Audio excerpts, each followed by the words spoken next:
Now that everybody's finished the practice perspective handouts, or hopefully you have, I'm ready to tell you a little bit more about the project you're going to do with it. So if you haven't finished the perspective practice handouts, make sure you go back and watch those videos, complete them. If you don't have the actual handout or you don't have the ability to print, just try it on a separate sheet of paper. Take pictures of it, and there is an assignment set up on Progress Book for you to upload those pictures to. Um, just to get you a little bit of ideas about the Perspective City street corner that you're going to be working on, this handout right here explains a little bit about what is expected from you. I will also post this on Progress Book so that you have a copy of it in front of you if you don't already. So the requirements for this project is to use 2-point perspective. Obviously, that's what we're working on. So you'll have 2 vanishing points and a horizon line. You need to use a ruler and draw very neatly. If you don't have a ruler, grab a book, the edge of a folder, something that is straight, and use that as your straight edge. If you don't, your whole thing is going to look sloppy and you will have a very hard time using the perspective correctly. You need to include a sidewalk and a street, as you can see in the example here.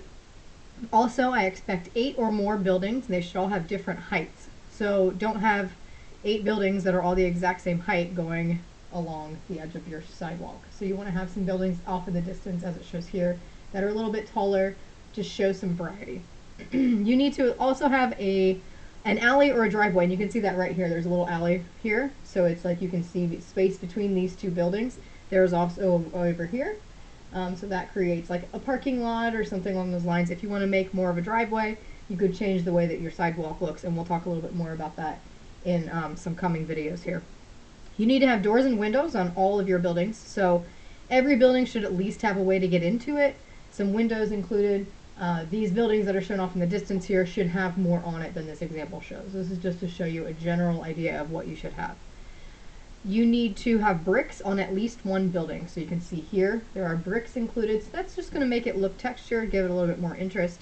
I'm going to show you a video on how to do that as well.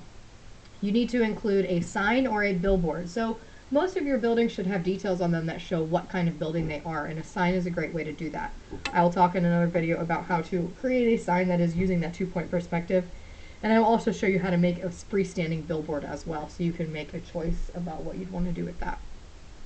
As I said, you should have details added to the buildings to show what kind of building they are. So if you wanted to make it look like an apartment, maybe you have rows of windows that have balconies with them. You could add the fire escape stairs. It's really up to you what makes sense. So stores are probably going to have signs. You might have something that you can see through the window, a restaurant, hotel, and so on. So try to think about what kind of details will make it look like it's actually that type of building that you want to show in your city. You should also have a background of some kind, so whether that's the sky, if you want to add some sort of landscaping, maybe you want it to look like it's in the mountains, or maybe you want it to look like there's a forest back there, maybe the city just goes on and there's a lot more detail with the city back there. Whatever makes sense to you is fine with me, but you should include something in your background, not just leave it blank.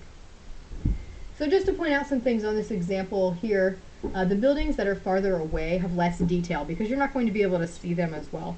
However, I would like to see some kind of texture in windows or a sign of some sort, so you can see a little bit and it's just not just a plain box as these ones are.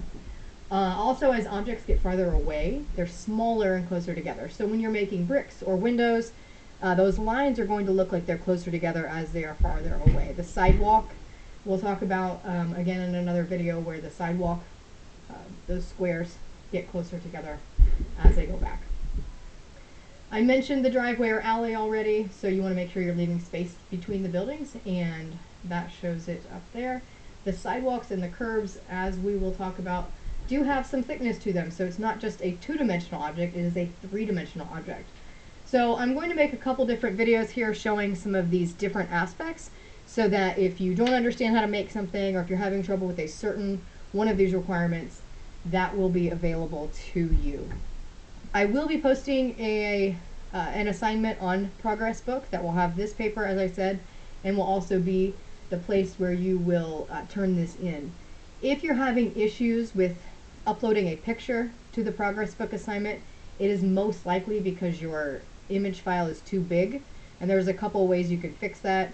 The first one is to change the settings on your phone, like on your camera, so that it is taking a smaller photo.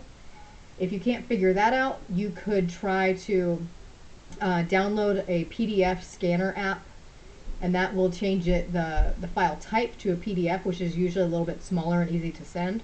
So you could try that. That should be pretty easy, and there's tons of free ones out there, so you could try that. If you still can't figure it out, you can always upload your picture into a Word document, save the Word document, and send it to me that way. So it depends on what makes the most sense and what you're getting, what you have access to. So if you still have trouble, please reach out to me and let me know.